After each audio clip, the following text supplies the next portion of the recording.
Hey everyone, Joshua Kirk here with you once again, and now it's time for episode 296 of Album of the Day, in which for today's album review, I'm going to be talking about a singer-songwriter originally from Easton, Maryland, who kind of got started in her career around like the late 2010s, and has certainly gotten a lot of buzz right out of the gate.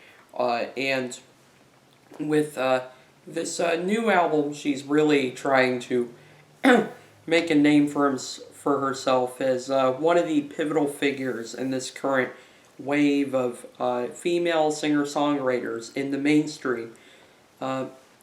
Even though she definitely has a bit of that indie cred as well. I'm talking about the singer-songwriter known as Maggie Rogers, and I'm here to review her newest full-length album, which was released on July 29th, 2022, and the album is called Surrender. As you can see, I got the vinyl of the record. I bought this at the Soundgarden in also in Maryland, Baltimore, that is. This is an album that I've been wanting to talk about for a little while now. I mean, it's only been out for like a month or so, but it's already one I have been listening to a lot, and it is one I'm very excited to talk about. Obviously, I will say why when I get a little deeper in the video, but here's the album cover that it just has her face on it. And here's the back of the record. There's 12 songs on here, and it's over 46 minutes long, so pretty solid album length right there. And I have a feeling the thing on the back's like a poem, dealing with the themes throughout the record. And I really like albums with a gatefold, and this one has the lyrics in it, and yeah, very nice. The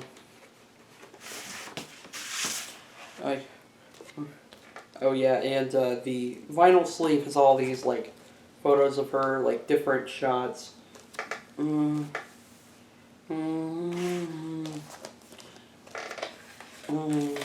This is a very cool orange vinyl going on right here. So here's side A and side B. Nothing too out of the ordinary, just nice, simple kind of vinyl package here. And that's the packaging for the vinyl of Surrender, the newest album from Maggie Rogers. So my relationship with Maggie is kind of interesting.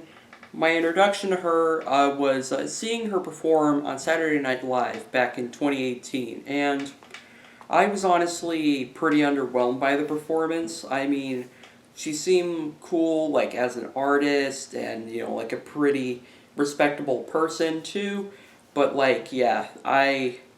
it's only, just recently I realized that Light On, that was, one of the songs she performed on there, because, I couldn't really remember the songs. It struck me as very middle-of-the-road singer-songwriter and pop with nothing all that special to it, and I even skipped over listening to her debut, Heard It in a Past Life, in 2019, I definitely was pretty much wrote her off as, it's someone I didn't really need to bother with in terms of what she was doing with her music.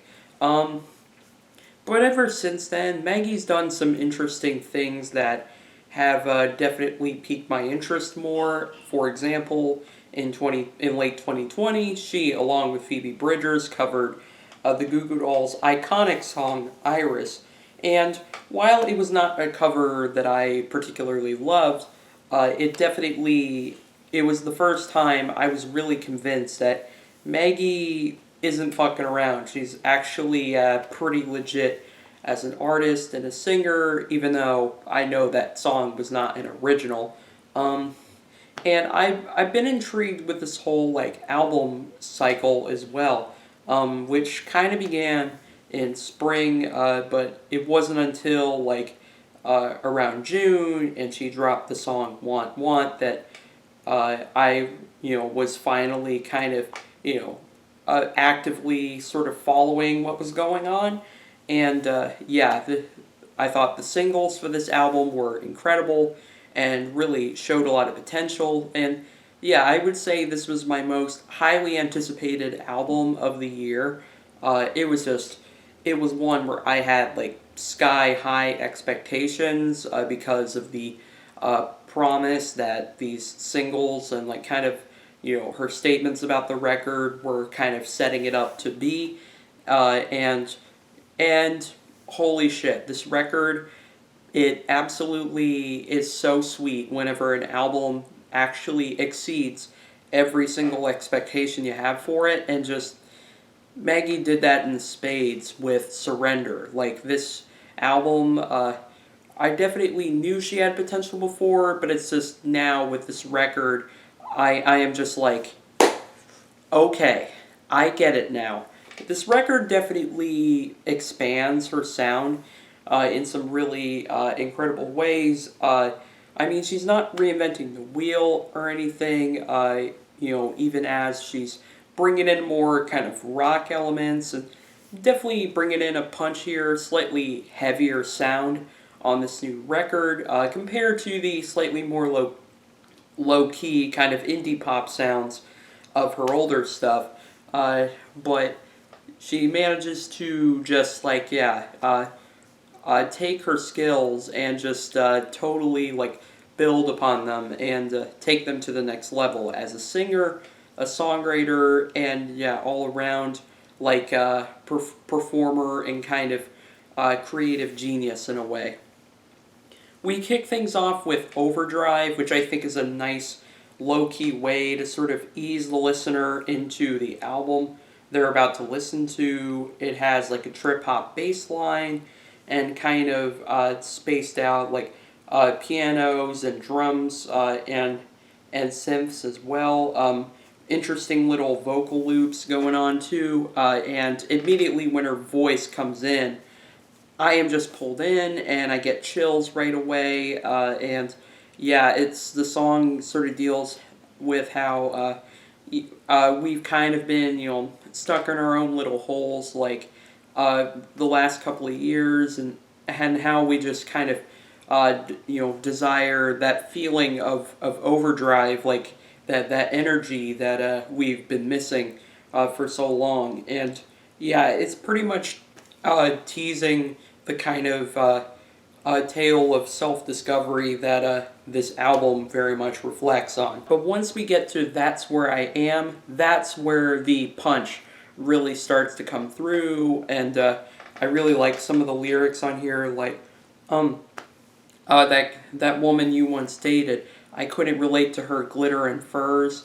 and just like, I love how the production manages to be like familiar, but also do like very interesting things. Like there's like the hypnotizing vocal chops on this beat, as well as the buzzing synths and kind of jaunty pianos as well.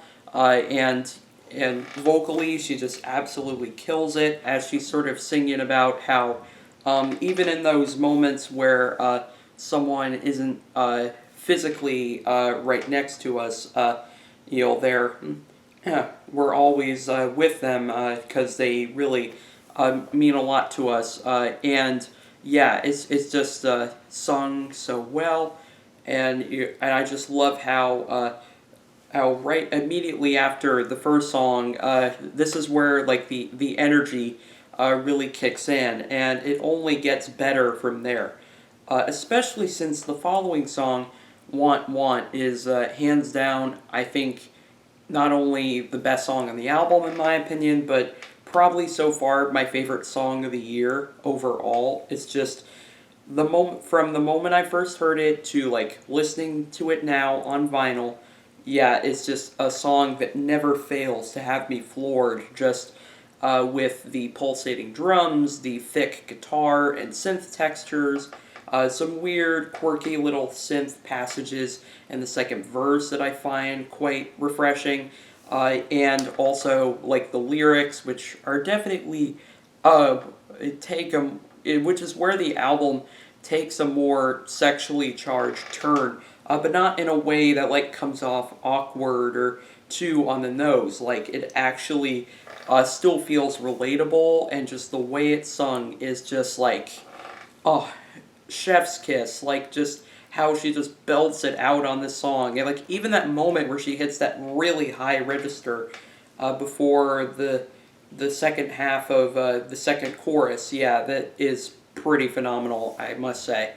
Um, Anywhere with You, I think, is a great little cool down from this moment, and I just love the way that it builds from the somewhat intimate intro to the moment when more of the full instrumentation comes in, and I really like how the guitars and the vocals just get more intense once you get to that bridge, which brings me to one pretty big selling point of this album, which is that um, the most powerful moments of this record happen to be like whatever she's doing in the bridge of a lot of the songs, like either because she of what she's doing vocally, or because lyrically it hits a high, or even like production wise it hits a point where Maggie sounds a little more unique than some of her peers, and and like even making lyrics about the most mundane situations, like uh, wanting to hear the wind instead of some song you're supposed to know by some fucking bro, as she says in the lyrics. Like, yeah, that hits pretty hard for sure. Um, the follow up song Horses is the first true ballad on the record, and I would definitely say, even though it's not as in your face as the other two singles were, it still was no less powerful with uh, the way it was written, and also just the way it builds. And I love that somewhat hypnotic ringing guitar line that occurs in the chorus behind her phenomenal vocals, and the bridge is when things, yeah, hit a somewhat cinematic point, and yeah, it just, yeah, this song is amazing. It definitely is one that always, that you know, from when I first heard it to listening to it just recently, it almost moves me to tears. It's incredible. Um, the song "Be Cool" definitely takes things in a more kind of a smooth R&B direction, which sort of proves her like nostalgia for kind of the like, you know, like the 90s and the 2000s. I mean, all the way down to uh, referencing listening to Britney Spears in the lyrics, and also pretty interesting turns of phrase like the line of "sick of the sound of self-importance. I fucked off for a month or two," which is really proof of the song's message about how even in seemingly the most dark and kind of uncomfortable situations, we have to find some sort of way to like keep cool and like, yeah, address it, yeah, in a way that's healthy. I also really like the synth textures on the song, and the beat gives it a nice groove as well, and those kind of detuned vocal samples I think are cool as well. And give the song this like refreshing dissonance that yeah, that sort of tells you how this record, even though it is pretty straightforward and accessible, there's still like that little element to it that kind of channels the sort of messiness of the thoughts in our mind. And yeah, I think, yeah, it's really cool how it intensifies that sort of tone. Um, but probably the most rockin' song on the record would have to be the song Shatter, which it definitely reminds me of basically any great like sort of driving rock song with a woman singing on it. I love the guitars. They really growl and have a great fuzz tone to them. I think the way it works off the synth is fantastic too, and fantastic. And it has probably one of the most thrilling vocal performances of Maggie's career. Where especially in the bridge, where she's almost on the verge of screaming, and just like, yeah, she just from right from the first note to when the song ends, I'm pretty much into it the whole time. And this is a song sort of reflecting on how we kind of desire for that feeling young again. Like maybe not in the like stereotypical way, but more just like feeling that freedom you get when you finally kind of shed all your emotions, and also kind of your most personal thoughts and experiences too. And I'm pretty sure I even heard Florence Welch singing on the back end of the song, and she is in the liner notes. So yeah, I definitely heard this very operatic performance at the end that sounded like her, and yeah, it fits the song pretty well. Begging for Rain is the other true ballad on the record, and it has probably some of my favorite production on the album. I just love the way it uses like EQ and filtering. It's kind of done in a way that reminds me a bit of like Phoebe Bridgers' Punisher, because that record also made very cool usage of those production techniques as well. Like the sound design really sounds gorgeous, especially when you get to the end of the song, accompanied by her very angelic vocal harmonies, and it very much reflects the emotion in the song, about how sometimes we're all just begging for rain to just like pour down, and attempt to kind of rid us of our most darkest feelings, for sure. Sure, and yeah, I just love how it starts out like just very intimate, like a quiet reflection, but then it really hits a climax once we get to the second half of the song.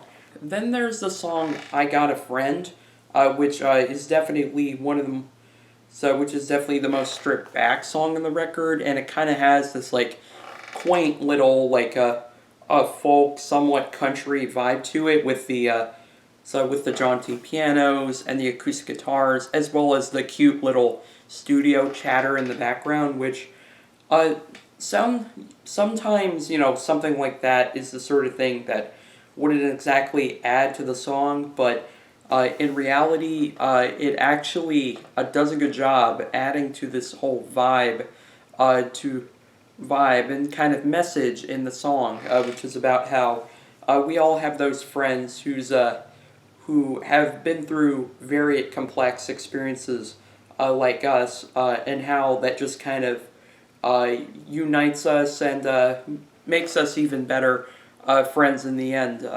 Even with such specific things described in the lyrics, like masturbating to Rob Pattinson staring at the wall, and and it's definitely a song where you just can't help but chuckle a little inside, because it is very real what's reflected in the song, even if it is pulled off in a way that's a little more fun and freewheeling than maybe other moments on the record. Then we have the track "Honey," which is another heavier cut on the record, and I just love those harmonized guitars in the chorus. I think the drums are some of the best sounding on the entire record too, and it just has the vibe, like a very uplifting kind of euphoric little alt rock rager, pretty much, and pretty much. And what she does vocally on the song is incredible. Like, again, that dissonance that it has with with the rest of the elements is really cool. And even that little honey, honey, honey, honey, honey, honey, honey, that little like swirling vocal harmony thing in the bridge, yeah, really cool and really proof of how the bridges of a lot of these songs are like such like pivotal moments for like each and every track on the record.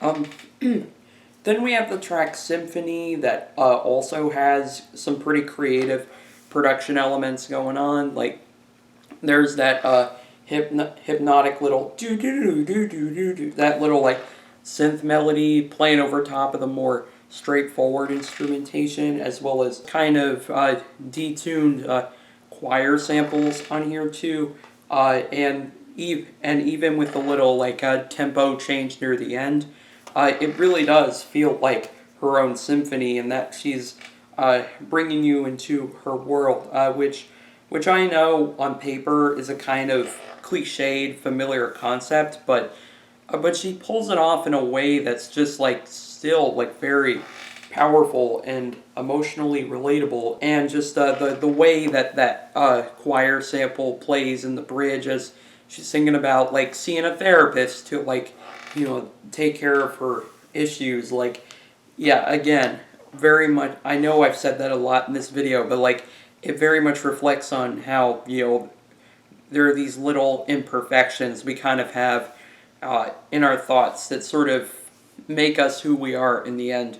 And also I will highlight that little guitar solo part near the end is really cool as well, especially as the song transitions into all those little like meter changes and like just I that's all I gotta say. Then the album closes with Different Kind of World, which is the shortest song on the record, which only makes it, I think, that much more impactful in my opinion.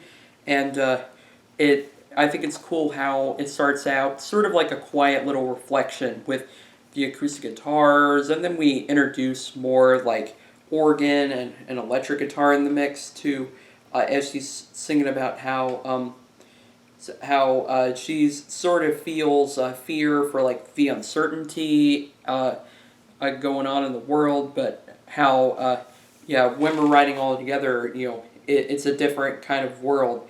And I love how she also says that she feels like a different kind of girl through like all these experiences, and how she feels different from when she first started her career as well. But then the song takes a somewhat more intense turn with the final leg, with this pretty incredible backdrop that sort of feels like that sort of feels like Armageddon in a way, like that scene in a movie where like a big like explosion happens or something like that. And yeah, it works really well for the song, and it finishes off this album, I think, on a pretty fitting and powerful note for sure.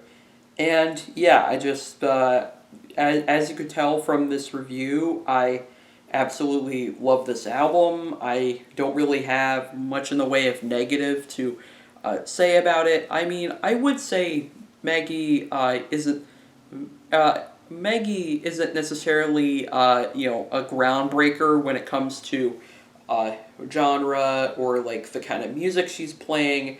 But really, she doesn't need to be groundbreaking in order to write songs that I think, as simple as they are, really mean a lot and have all these like layers to them. It pretty much feels like a very significant album for this time, like post-pandemic as well.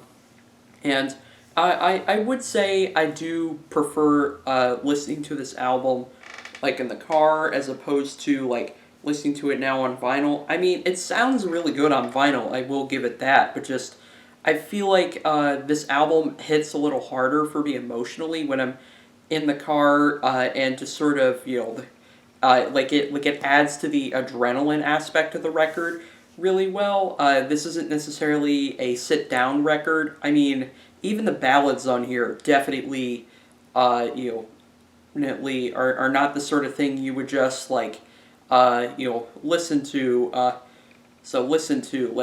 It really is something that like demands your attention, for sure. But either way, regardless, this album's amazing. It's so far probably my favorite album of 2022. It just, yeah, it it never ceases to amaze, and I highly recommend you give it a listen and give Maggie the respect she really deserves, especially since she's really hitting quite a peak in her career, yeah, I'm very excited to hear what she does next, because this record just it it really means a lot to me. So there you have it. That's my review of the new Maggie Rogers album, Surrender, and I'll see you for episode 297.